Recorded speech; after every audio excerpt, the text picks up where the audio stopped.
Kasi may ano siya, may harang. Hawakan mo naman yung ano. Pasok mo yan. Magaling ka naman magpasok eh.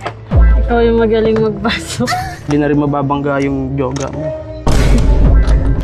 What's up mga boss? Kamusta buhay-buhay? And for today's video nga pala, ay meron na naman tayong nabili na parts ng motor na galing sa Shopee. So ito pala nga mga boss ay... Ano na naman yan? Parts na naman ng motor. Motor. Huwag ka na mag-alala boss kasi para sa'yo din to, para maging komportable ang iyong pag-upo. Di ka na nga nakakabili ng brief mo. Grabe ka naman. Diba lagi ka nagre-reklamo kasi lagi ka nag-slide sa upuan. So ito guys, ito mga boss, bumili ako ng camel back seat para mas komportable kaming dalawa sa lahat ng aming biyahe. So, upuan naman pala eh. Sige, para goods sa'yo yan. to. Tara guys, buksan natin to. Sige, tulungan na rin kita. Yes, pahingi ang gunting. So yun mga boss, bubuksan na natin to. I-unbox na natin siya dito. So itong camel back seat na to ay made in Thailand. So ngayon pa lang namin siya makikita. Dahan-dahanin mo lang, baka tamaan yung upuan. Ay, sorry. Ano nga? Kasi lagi siyang nagre-reklamo guys eh. Masakit na daw yung puwet niya. Tsaka ako, nakakangalay. So, ito malambot na to. Ito mas malambot to. Komportable, ganun. Yeah. Pang long ride. Pwede pang long ride to. So, Maganda. maglo-long ride tayo. Pwede. So yun guys, bago natin ipakita sa inyo. Ito pala yung gamit ko dati. GRP Carbon Super Flat Seat. So ito ay tagal na rin to. 3 years ko rin itong ginamit kaya napudpod na pati puwet ko. Napudpod na rin.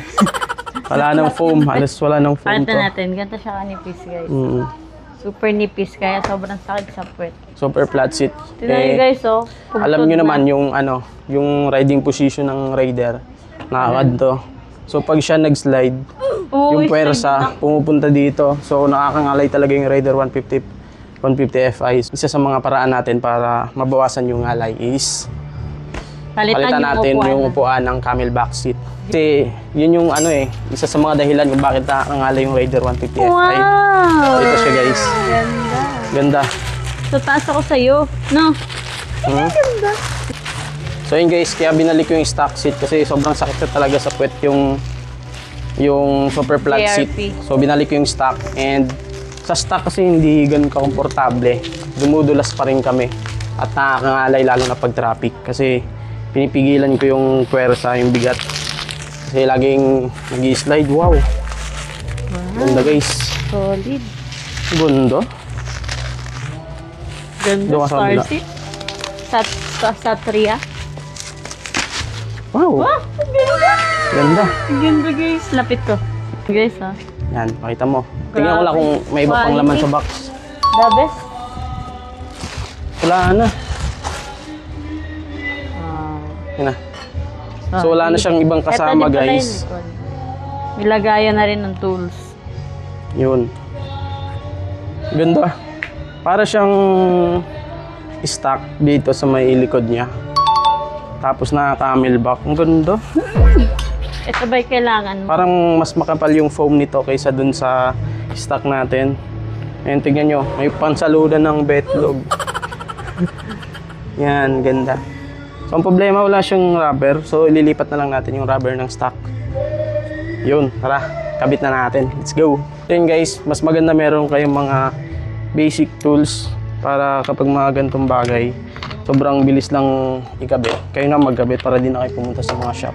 Pagtanggal naman ng upuan ng Rider 150 Fi, sobrang bilis lang. Sobrang basic lang. Kaya tayo na ang magkakabit. Kasi pumunta tayo sa motor shop, pipila ka pa, kakain pa ng mahabang oras. Mas maganda tayo na magkabit. True. Tanggal agad. Tanggal nyo na yan. Tanggal na. So ikakabit na natin itong ating Diba? camel back seat. Ang tatak pala nito is Nong. And may nakalagay Satria Fi 150. So ito kasi yung pangalan ng Rider 150 Fi sa ibang bansa. Satria. Tayo yun mga boss. Saan mo? Kakabit muna natin itong mga rubber damper. So para protected din yung ating upuan. Tanggalin lang natin to. Mga goma. Swak na swak lahat. Para siyang stock oh. Compare mo. Para siyang stock seat. So fit na fit for Rider 150 Fi talaga to. Walang kailangan baguhin o i-adjust. Talagang Swak. plug and play. Yun. Plug and play. Yeah, Yan. boy. Kabit lang natin itong mga rubber damper. Ay, hindi dito. Yun mga boss. Fit na fit lahat oh. Oh, diba? Ganda. So, purpose nito para hindi ito matamaan yung ano. Para pag nalubak tayo, protected pa rin siya. So yun, guys, boss, kabit na natin. Bilis lang. Ikaw taga ano kan? Lapit na kami. Yan, pasok mo yan. Magaling ka naman magpasok eh. Ikaw yung magaling magpasok. Mahilig magpasok. Sample. Di ko pa hinihigpitan. Ganito. Pogi. Pogi. Dagdag angas. Parang ikaw. Dagdag angas. Kasi ito, reklamo na yung reklamo. Sakit daw sa puwet. Totoo naman, tas nai-slide pa ako. Eh di lagi tayong adjust ng ganun. So ito, hindi ka na mag-slide nito. Yeah. Hindi na rin mababangga yung yoga mo. Oo guys, tumatama sa likod niya ng ganun. Gusto Pwede mo na. naman yun? Yun. So yun guys, tapos na natin ikabit. And Test so drive na. then, boom! Laka. Okay. So yun guys, ito na siya. So yun, try nating sakyan. Kung maganda ba talaga siya. Long ganda. Kaya ka. Try mo daw sumakay. Eh, Wow, tangkad ko na. mas bumaba siya kasi pag ganun, di ba? Camelback. Pero sanay na ako ng ganito kababa kasi dati naka super flat seat ako. Mas mababa yun kasi halos wala lang foam yun. Riding position, napakaganda Hindi na ako na. nai-slide. Hindi ka na na-slide. Hindi na. Kasi may ano siya, may harang. Mahawakan mo naman yung ano ko. Pero yung kagandahan, yung upuan ko, hindi na ako dito nakaupo.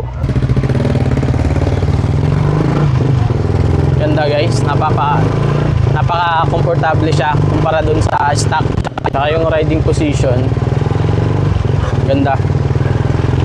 Raider na Raider.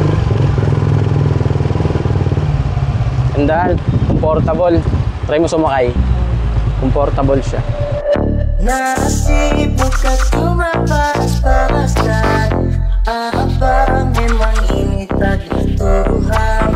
Tapi jodoh tetap ada, tak cuma minta doa. Biar Hindi ka nag-slide. Hindi ka nag-slide. Yeah! Ganda. Komportable. Ganda guys. Mga boss, solid. So yun mga boss, komportable ako at komportable ang aking back ride. Sobra. So, ano pang inaantay nyo? Tara, long ride na tayo. Let's go! Long ride na tayo, yay! Hindi nasasakit ang aming puwet. Alright, man. Ganda. Hindi na ako nag-i-slide. Sana hindi na to siya nakakangalay. Di ba? Yes, solid guys. Ganda. Komportable.